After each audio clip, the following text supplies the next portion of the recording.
This is Susan Wilbanks with blendedinsight.com. I am a holistic and integrative healing arts practitioner, an intuitive, and an energy healer. In this podcast, I share tips, tools, and suggestions that have helped me along my path in hopes of inspiring and helping you along yours.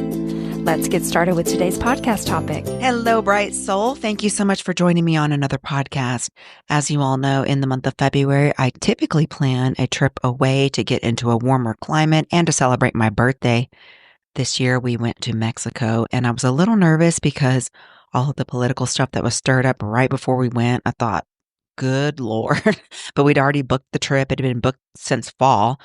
And everything was phenomenal. The service was great. We stayed at an all-inclusive adults-only resort that's known for its food. The food was phenomenal.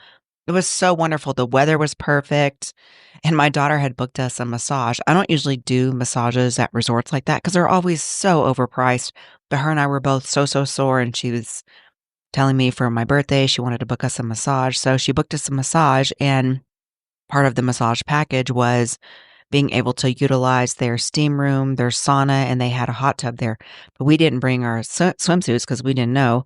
And so, they were like, you can go to your room and get your swimsuit and come back. You have access all day. But for now, you're in your robe from your massage. You can go into the steam room. So I said, oh, sure, let's go in the steam room. Y'all, I love steam rooms. And as you all know, I have a sauna here that I use in my home. It's a pocket sauna from Sauna Space. I've had it for years. Anyway, so yeah, sure, let's go in the steam room. Okay, they had, I know, you guys, I always have these weird things. I feel like my life is here for your entertainment. Anywho, they had like, I guess they were essential oils. They were like these little tins, almost look like candle tins in there. And they were like a eucalyptus, I think. When I mean to tell you, you couldn't open your eyes. It was so ridiculous. We went in, I'm like, I can't even breathe deeply. And I do really well in steam and things like that because I enjoy that. So my daughter and I were sitting there and neither of us can breathe. And I'm like, I cannot open my eyes. I feel like someone maced me. And it was almost like this challenge to try to see how long we could stay in there. We didn't last like 2 minutes. So we would go out and my daughter's like, I can't handle it. I'm like, hold on, just try to breathe deeply. It was so funny. Anywho, it was phenomenal. And then while we were there was an earthquake. That was the second earthquake I've been in. The first one was when I was actually in technical school, when I was in the military in Texas. So my daughter and I, we had a balcony, kind of a golf course ocean view in our room. And so we had actually been out on the balcony and just enjoying the weather. And we had came in from swimming all day and we were about to shower and get ready for dinner. And all of a sudden the floor starts shaking and my daughter looks at me and goes, why is it shaking? And I said, I bet it's an earthquake. And she's like, what? Freaking out. I go, I've been in these before. I think it's okay. Anyway, we smelled burning outside and we're like, what is really going on? But it was fine. Very uneventful, just fine. There were other people that were staying at the hotel that were asking us if we felt the earthquake. And I guess there was other earthquakes in the surrounding islands and things, but we got out fine. It was all perfect. Just traveling internationally for me, and I've done a lot of it when I was in the military, and just long plane rides are very exhausting. It's just being in the general public with people who were just unconscious and, inconsiderate. Even being at the resort, I was just really witnessing how people treat the staff. And I always make a point to tip well, even though it's all inclusive, and be kind and really be appreciative for the people who are doing their jobs, but also treating me kindly and making sure that I have a wonderful experience. Because I know they have to do a lot of repetitive things.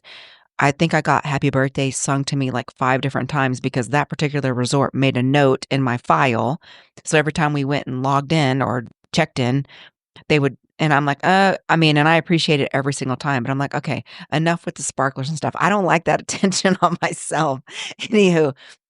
And so I was just even noticing that how we have the opportunity to make a difference in the way that we show up, because we forged relationships, and that typically happens when we travel. We forge relationships with the staff. They remember us. Why? Because we're kind, because we tip well, because we show appreciation. Whereas, you just notice the general public barking orders and I can't with people. I just want to be a beneficial presence on the planet. I want to treat people the way I want to be treated. And as a result, we had a beautiful time. So we got back. It was 85 degrees there. I got my beach time in, I got my pool time in, I got to relax, unwind, spend time with my daughter. We get back, it's 5 degrees. So, but I can do it. I can make it to spring. We're almost there and staying positive. So that's kind of what's been going on here. And I wanted to talk about the continuing nutty energy and particularly March, because if you're connected the way I am, I know there's a lot of talk about the astrology placement of March. The whole year up until actually the whole next couple of years are very big for our planet. Our planet is going through an evolution, and it can be really, really easy to feel like, screw this, I want to leave. And I'm sure that most of us have felt like that at some point. But also, there's an opportunity to shift it, and I have to remind myself of this too, where it's like, we chose to be here. It's divinely planned. We're planted here on purpose, and let's shift our awareness to how exciting to be here during this change and have access to all the tools and the very being that you are to help usher in these changes. So, in astrology, we have a couple of things, and I'm not an astrologist. I just follow astrologers and I tune in because, okay, first of all, astrology governs the personality. And of course, there are shifts that govern the earth and the planets and all those things. But your personality, like I'm an Aquarius sun, and my rising is Capricorn. And for those of you that study astrology, so I can notice personality traits, but as I've been on the spiritual path, those don't really apply to me anymore because I've evolved. So it just governs the personality, it doesn't govern the soul. It's just things that your soul chose to come in and experience, certain personality traits that you have the opportunity to shift. With that, so even though there's things going on in the world, I'm only sharing it to be aware so that you know how to shift and not be caught off guard when you see the things around you occurring the way they are. And then for me, I always like to look at ways that I can navigate this and stay grounded in who I am and how I show up. So in March, there's a couple of things. We have a full moon. The full moon is in Virgo. That happens on March 14th. And this full moon in Virgo is going to encourage us to purify, release old patterns, and refine our path. It's an opportunity. So usually full moons in Virgos, and my daughter's a Virgo, so it kind of makes me giggle. It tends to highlight health, daily habits, and work balance. So usually these moons bring an increase in self-improvement efforts. Also, we can become heightened in our awareness on societal inefficiencies because Virgo is really particular. And then the other thing is like cleaning up our toxic system, so personal and collective. So just to be aware. So how you stay positive and work with this energy is decluttering your mind, your home, and your relationships, getting into your self-care rituals. Journaling can be really helpful, fasting sometimes for people. And it's not just physical detox. It's energetic detox. It's personal detox, emotional detox. It comes in all ways. Epsom salt baths, energy clearing, breath work, super important. I don't do fasting anymore. I kind of naturally do intermittent fasting because I stop eating so early in the early afternoon, early evening, and I wake up early. So I kind of naturally do that. But for me, during my waking hours, it's important for me to give my body fuel, especially since I'm so active. So the other thing is avoiding perfectionism and just focusing on your progress over perfection. But the big thing happening here in March is the Neptune entering Aries. And this is going to be the first time this has happened since 1862.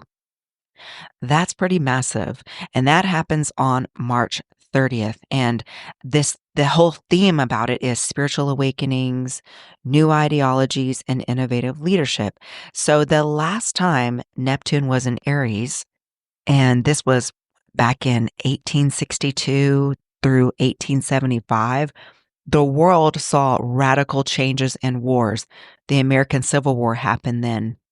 And that's not to scare you. This is just about new philosophical movements. They emerged historically.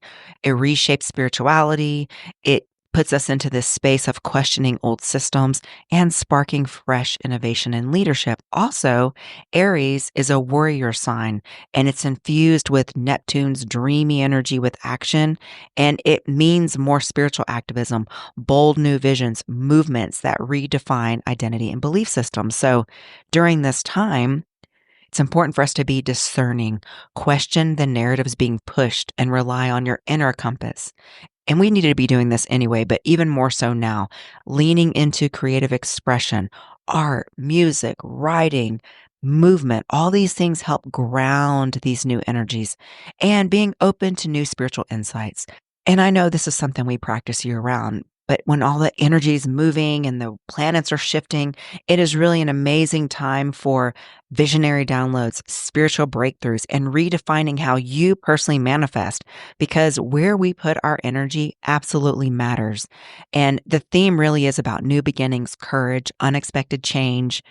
When there's a solar eclipse happening in Aries on March 25th, I mean, March 29th, sorry, March 29th. And I mean, March is just packed. It's a packed month. So when Aries solar eclipses come, they tend to ignite revolutionary ideas. They shake up leadership, both personal and political. Past Aries eclipses have coincided with the rise of new leaders, personal reinvention, and major geopolitical events. So we might see a surge in independent thinking, courage to break away from toxic systems, and a collective call for more authentic leadership. And I think all of us are craving more authentic connections overall. So the way we stay positive and work with this is embracing bold, aligned action. Take steps toward what truly excites your soul, because even though there's all these things going on, it's how we influence the world is by our own practices and focusing on what we control, because what you focus on, what you do, impacts the collective. So the other thing is letting go of old limitations. This eclipse will come to push you to step into your power, and then meditating on your life path. What are you being called to lead in your own way? Because honestly, even though we're part of the collective, we're also all on a personal path, a personal journey. And so we want to stay informed, but we don't want to let it bring us down. So I want to have compassionate awareness, and through our meditation practices and through our compassion and our empathy and being the brightest light we can, being a beneficial presence on the planet, we then have this domino effect and this encouraging, uplifting impact on the world around us. So I know we're compassionate, and I know that we're doing the best that we can. And so we want to first tend to our own garden, and then take that energy that we're grabbing down and share it with the world around us. So this month is a fire energy, so it can feel really intense. So stay anchored with all the things I talk about. Spending time in nature if you can, if it's warm where you live, or even if it's cold and it doesn't bother you. Grounding meditations, breath work is incredible. Protect your energy. With Neptune shifting signs, the collective energy may feel even more chaotic and illusionary. I know that's hard to believe, but we're in it. So you can shield yourself with visualization techniques, smudging. You can do aura cleansing. I have so many resources on my YouTube channel to help with that. Also on Patreon, we've got even more tools and more personal support to help with that. And then balancing your action and reflection. So Aries energy wants fast movement, and then Virgo's influences asks us how to have slow refinement. So we've got fast movement and slow refinement. So you've got to find the sweet spot between taking inspired action and allowing things to unfold. And all of this starts with your intuition, your daily conscious contact that I talk about so much here. And I'm living this stuff. I don't just tell you this stuff. This is how I live. So the other thing is releasing the past, welcoming new energy, because eclipses are portals of change. That's just what they are. So if something is leaving your life, trust it's for a higher purpose, and then make space for what's next. We can't really make space if we have this death grip on the old. We've got to let it go. And before we go into the healing, I would love to share some affirmations to help you stay positive. The first one is, I am aligned, grounded, and in tune with my higher purpose. I release the past and welcome new opportunities with courage. I trust my intuition and discernment to guide me forward. I am strong, empowered, and ready to create a new reality. So, with that, let's go into a healing. I will cleanse you, bring in some beautiful shielding energy, and hopefully help you feel more grounded and renewed. So, you can uncross your arms and legs, focus on your breathing. I will turn the healing on.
Okay, and so it is. And listen, March is a powerful crossroads. It's going to be a mix of deep release, awakening, and bold new beginnings. So while these transits can bring in some intensity, some unpredictability, which we should kind of be used to because we've been going through this, there's also opportunities for clarity, reinvention, and spiritual breakthroughs. And I know that's always the case. But I don't know why I felt really compelled because I don't normally do these for each month, but I felt really compelled to do it for March specifically. So for me, the things that I've just been reminding myself is embrace the change. There's nothing to fear. Trust your own inner wisdom above the noise. Stay grounded, keep your energy clear, lean into your creativity and your self expression because this is the time to step into our own power.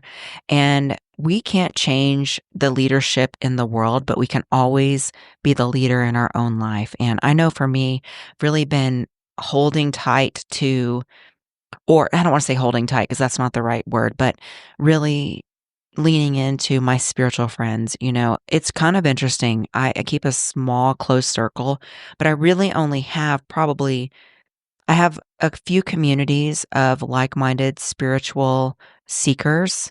And I'm grateful for this community that we've created here and also Patreon as well. And then I probably have one or two, let me back, maybe one spiritual friend who does similar work that I do, but the other ones are very much chaotic and not doing the practices, not very much different than me. They're not disciplined in the gym, they're not disciplined with their spiritual practice.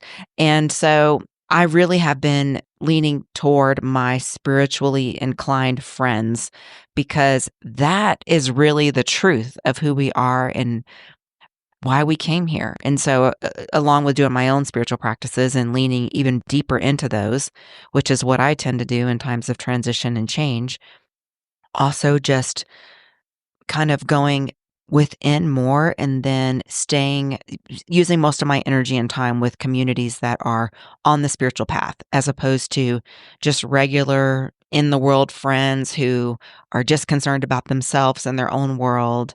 And while we love them, we appreciate them, we get it, it's really not the time for that. And so if you're feeling that call, you're not the only one. And we're all tied energetically, and we're all walking each other home. We're going to get through it. So that is all I wanted to offer. I wish you the most beautiful week and month, and I'll talk to you soon. Take care. Bye-bye.